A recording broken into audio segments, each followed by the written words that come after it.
इस कार्यक्रम के पुण्यार्जक हैं श्री संजय जैन, श्रीमती ममता जैन, ग्रेटर कैलाश दिल्ली, श्री मनीष जैन, श्रीमती श्वेता जैन, ग्रेटर कैलाश दिल्ली, श्री सुधीर जैन, श्रीमती पूनम जैन, गौरव आरती जैन, गरिमा पुनीत जैन, परिवार मॉडल टाउन दिल्ली, स्वर्गीय लीलाबाई इंदरचंद गंगवाल एवं चंद्रकांत संजय, नितिन मनोज, दीपक पारस, समस्त गंगवाल परिवार, मित्रनगर औरंगाबाद, श्रीमती राजरानी जैन, नितिन प्रीति जैन, दर्श अर्शिया जैन परिवार, Venus apartment, sector 9, Rohini, Delhi. महानुभाव, एक होता है नेचर और एक होता है सिग्नेचर। इंसान का सिग्नेचर कैसा है यह महत्वपूर्ण नहीं है, लेकिन इंसान का नेचर कैसा है यह बहुत महत्वपूर्ण है। सिग्नेचर कैसा भी होगा चल जाएगा, लेकिन नेचर ठीक नहीं होगा तो बिल्कुल नहीं चलेगा। नेचर आपका फ्यूचर तय करता है। नेचर आपके फ्यूचर को तय करता है। व्यवहार आपका आपके भविष्य को तय करता है।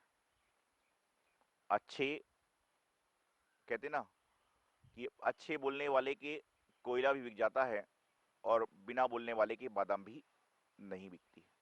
ये तो व्यापारिक भाषा हो गई, लेकिन आपको बता रहा हूं कि संसार में भी जब तक आपका नेचर ठीक नहीं होगा तो आपका फ्यूचर ठीक नहीं हो सकता, और फ्यूचर ठीक नहीं होगा तो सिग्नेचर करने लायक कहां रह जाओगे। व्यवहार बड़ा महत्वपूर्ण है। कम से कम हमारा नेचर ऐसा तो हो कि लोग आपके सामने निकलें तो आपको नमस्ते करें, प्रणाम करें, जय हिंद करें, अभिनंदन करें। और हमारा नेचर ऐसा तो ना हो कि हम आकर बैठे तो आदमी सोचे कि भैया ये आया और ये अब चालू हो जाएगा, ये आई ये चालू कर देगी, वह आया वह काम कर देगा। आज वर्तमान में इंसान का सिग्नेचर सुधरता जा रहा है, लेकिन नेचर बिगड़ता जा रहा है। वर्तमान में हर इंसान अपने फ्यूचर को सही करने में लगा है, हर इंसान अपने फ्यूचर को ठीक करने में लगा हुआ है, लेकिन ध्यान रखना, जब तक आपका नेचर ठीक नहीं होगा, जब तक आपका फ्यूचर ठीक नहीं हो सकता, और जब तक आपका फ्यूचर ठीक नहीं होगा, जब तक आप सिग्नेचर करने लायक ही नहीं रहोगे। व्यवहार कैसे लगता है, आपके व्यवहार की पहचान लोगों से कैसे होती है?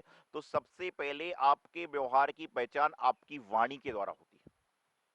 सबसे पहले इंसान के नेचर को यदि कोई समझता है तो वह उसकी वाणी के द्वारा, उसके वचन के द्वारा इंसान के व्यवहार को पहचानता है, इंसान के नेचर को पहचानता है कि आदमी किस तरह से बोल रहा है, किस तरह से बात बताता है, किस तरह से बात करता है। वह उसका व्यवहार, उसका नेचर प्रकट कर देता है। वह उसके बोलने की शक्ति उसके व्यवहार को, नेचर को सामने ला दिया करती है। देखिए, बोलने के दो तरीके होते हैं।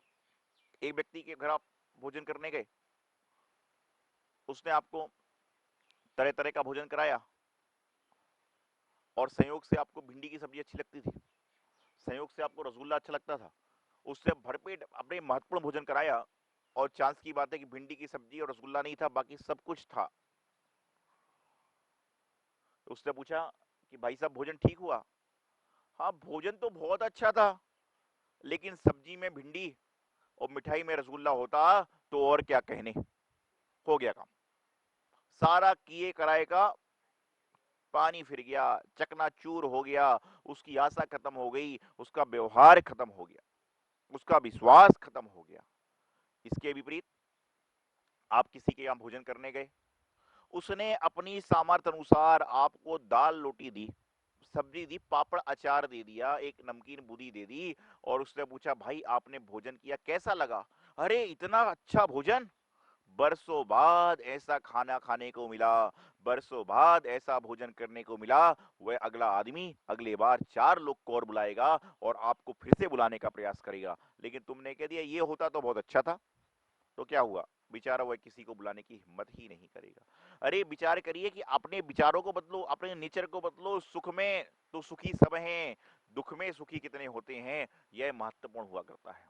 समता में तो सब लोग तैयार हैं कि भगवान मेरा तो सब कुछ आप ही हो, मेरे साथ तो सब कुछ ये है, लेकिन विषमता में कौन कितना शांति रख सकता है, कौन अपने परिणामों को, अपने व्यवहार को सही रख सकता है, वो देखते हैं। अच्छा एक बात और बता दूं, व्यवहार व्यवहार कुछ भी नहीं है, नेचर कुछ भी नहीं है, ये तो सिर्फ बोलने की बातें हैं, बड़बड़ाने की बातें हुआ करती हैं।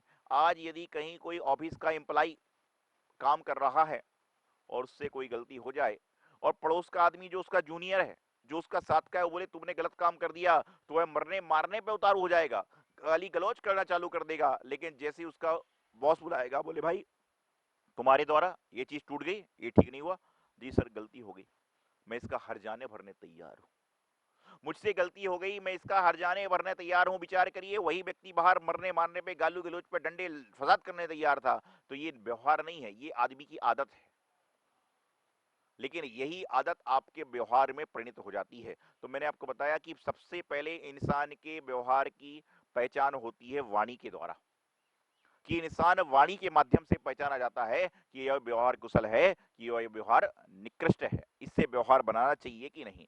दूसरी इंसान के नेचर की पहचान होती है, दूसरे इंसान के व्यवहार की पहचान होती है उसके कार्य करने के ढंग से, उसकी क्रिया करने के ढंग से। आप कहीं पर खड़े हो और वहां पर बैठने की व्यवस्था नहीं है, एक व्यक्ति ने कहा भाई आओ बैठ जाओ, जगह नहीं थी, बोले कोई बात नहीं, थोड़ा थोड़ा करके शेयर करके बैठ जाएंगे। आप प्रसन्न होते हो, अगली बार वह दूर से भी गुजरता है तो आप उसको आवाज देते हो कि भाई आइए यहाँ बैठिए, मेरे साथ चाय पीजिए, मैं आपके साथ कॉफी पीना चाहता हूँ, मैं ठंडा पीना चाहता हूँ, तमाम तमाम बातें करते हैं। क्यों? क्योंकि उसने आपको छोटी सी मदद कर दी थी।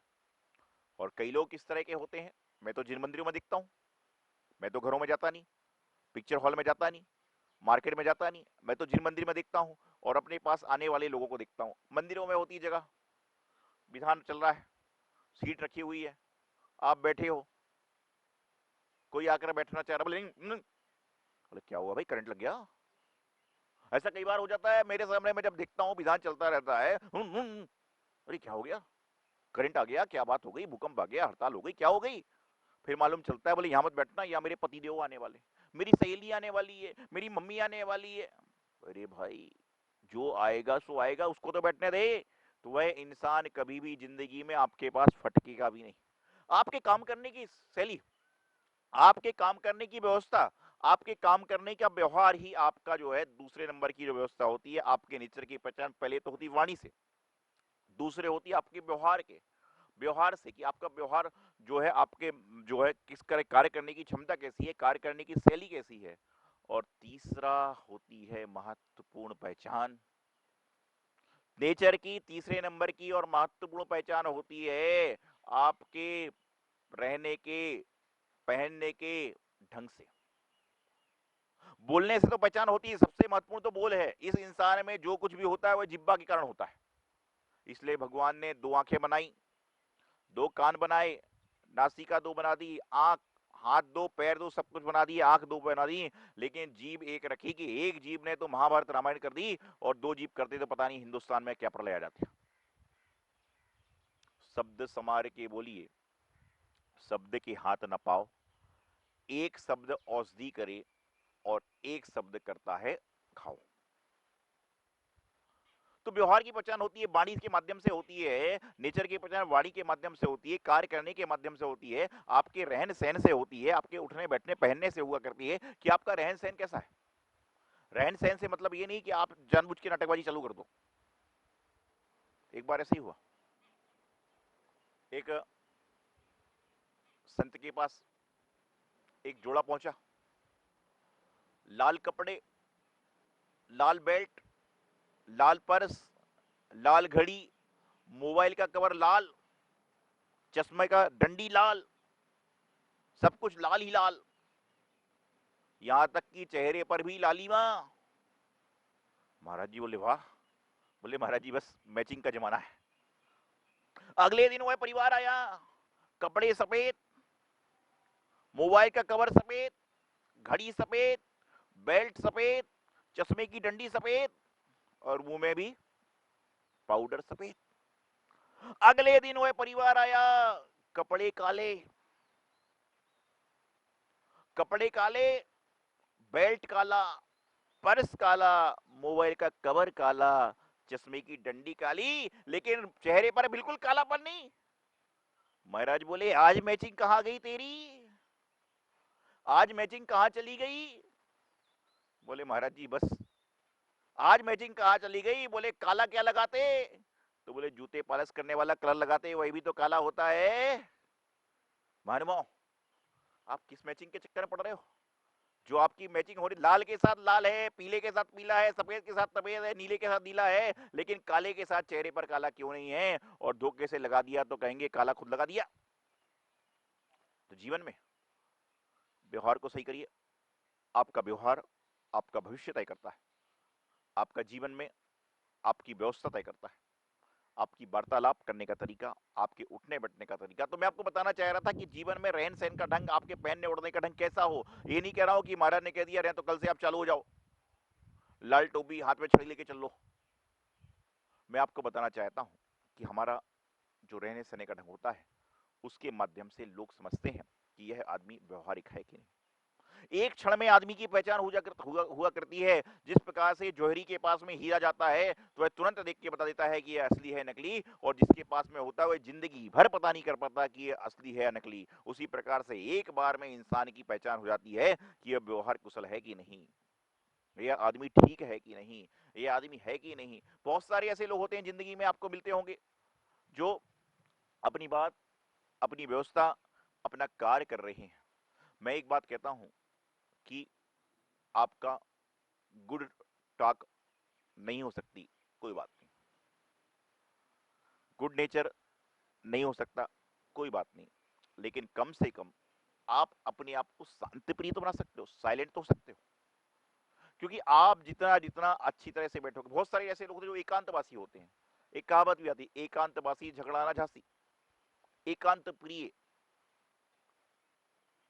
वह एकांत में रहकर चिंतन करते हैं, और कुछ लोग एकांत में बैठकर ये सोचते हैं, अरे उसने कल ये खाया, उसने कल ये कपड़े पहने, उसने कल ये जॉब करी, उससे कल ये ज्ञान किया, उसने वो किया, उससे पिक्चर देखी, उससे नाटक देखा, उससे, अरे भैया ये क्या है।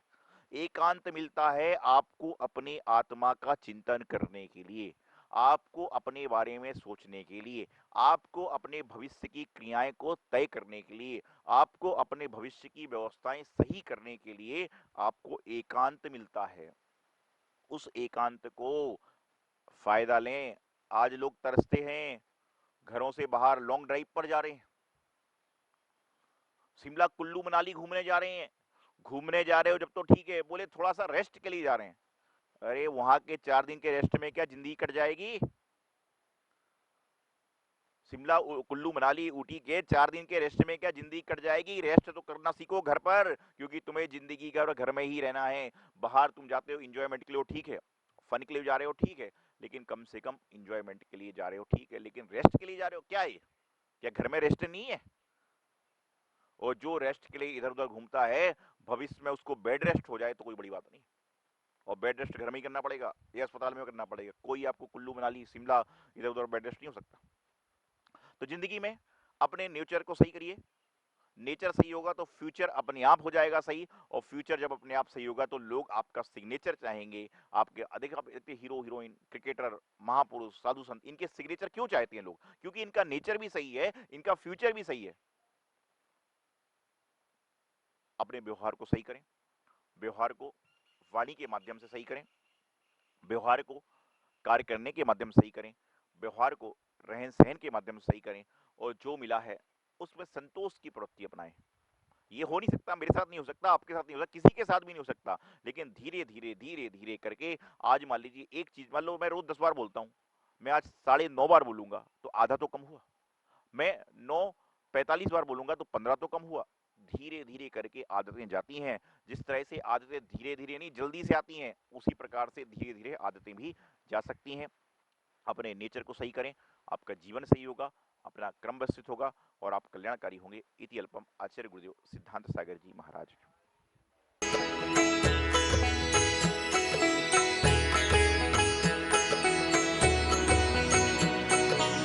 नमस्ते, मैं हूं संग्राम सिंह रेसलर, और मैं हमेशा एक चीज बिलीव करता हूं, the best living is giving. मैं हमेशा बोलता हूं, और अभी कोरोना के कारण हम सबको एक्चुअली में ह्यूमन वैल्यूज़ की, हर चीज़ की एक समझ आ गई है कि भैया यहाँ पे परमानेंट कुछ नहीं है, सब टेम्परेरी है। तो इसी महामारी में इंसान से लेके जानवर से लेके सब बहुत परेशान हुए। मगर मेरे मित्र रजत जैन जी से मुझे पता चला कि जैन समाज के बहुत बड़े संत आचार्य श्री सौभाग्य सागर जी महाराज ने, उनका जो दिल्ली में ट्रस्ट है सौभाग्य संस्कार ट्रस्ट, उसके माध्यम से ढेर सारे इंसानों की सेवा की। उनको खाना देने से लेके, उनको ऑक्सीजन सिलेंडर पहुंचाने से लेके, जीव जंतुओं को खाना देने से लेके, पक्षियों को खाना देने से लेके, तो गुरुजी ने ढेर सारा अच्छा काम किया। तो मैं यही परमात्मा से प्रार्थना करूंगा कि परमात्मा गुरुजी को लंबी उम्र दे और आप सब भी सौभाग्य संस्कार ट्रस्ट को सपोर्ट करो। देखिए, अच्छा काम क्या होता है कि अच्छा काम करना पड़ता है, वैसा काम तो हो ही जाता है। और परमात्मा हमारी इंटेंशन देखता है, नीचे वाले प्रेजेंटेशन देखते हैं। तो आप सपोर्ट करो और अच्छे काम में इस मुहिम का हिस्सा बनो। नमस्ते।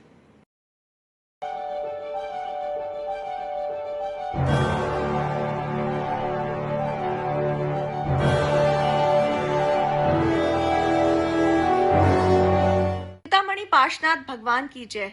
आचार्य श्री सिद्धांत सागर जी महाराज की जय। आचार्य श्री सौभाग्य सागर जी महाराज की जय।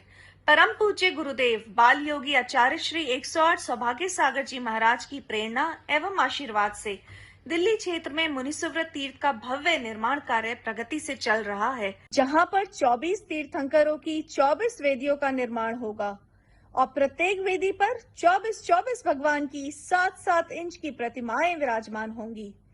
एक प्रतिमा को विराजमान करने हेतु सहयोग राशि मात्र 1,24,000 रुपए रखी गई है। आप अपने परिवार की ओर से प्रतिमा स्थापित कर धर्म लाभ ले सकते हैं। यहाँ के जिन चित्तालय में प्रतिदिन विशेष पंचामृत अभिषेक शांति धारा होती है। जो भी महानुभाव अपने या अपने परिवार की ओर से अभिषेक और शांति धारा करना चाहते हैं, वो नीचे दिए गए संयोजकों से संपर्क कर अपना नाम आरक्षित कर पुण्यार्जन कर सकते हैं। इस कार्यक्रम के पुण्यार्जक हैं श्री संजय जैन, श्रीमती ममता जैन, ग्रेटर कैलाश दिल्ली, श्री मनीष जैन, श्रीमती श्वेता जैन, ग्रेटर कैलाश दिल्ली, श्री सुधीर जैन, श्रीमती पूनम जैन, गौरव आरती जैन, गरिमा पुनीत जैन, परिवार मॉडल टाउन दिल्ली, स्वर्गीय लीलाबाई इंदरचंद गंगवाल एवं चंद्रकांत संजय, नितिन मनोज, दीपक पारस, समस्त गंगवाल परिवार, मित्रनगर औरंगाबाद, श्रीमती राजरानी जैन, नितिन प्रीति जैन, दर्श अर्शिया जैन परिवार, Venus apartment, sector 9, Rohini Delhi.